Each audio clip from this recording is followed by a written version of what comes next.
Regarde cette photographie où l'on voit Salvador Dali en train de sauter en l'air avec des chats qui volent, de l'eau en apesanteur, une chaise, une peinture qui est en train de léviter.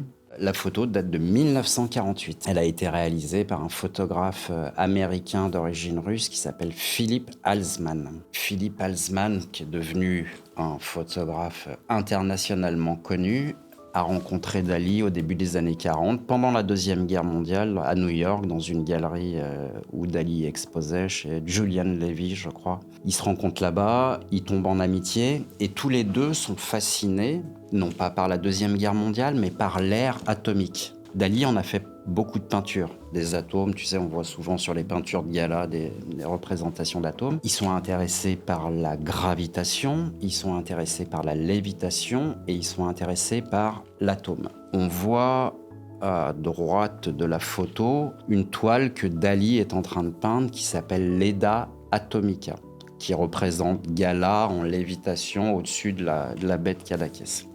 Je reviens à l'exercice de la photo. Aujourd'hui, nous sommes en 2025, on nous parle d'intelligence artificielle.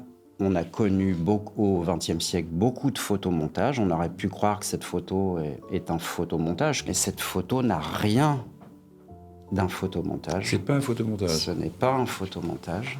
C'est donc une photo parfaitement réelle. La photo est prise à New York dans l'atelier de Philippe Halsman.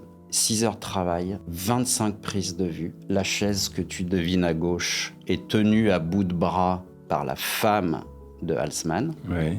Il y a hors cadre 3 assistants. Halsman compte à 1, 2, 3. Un assistant balance un seau d'eau. Et en même temps, Dali saute verticalement.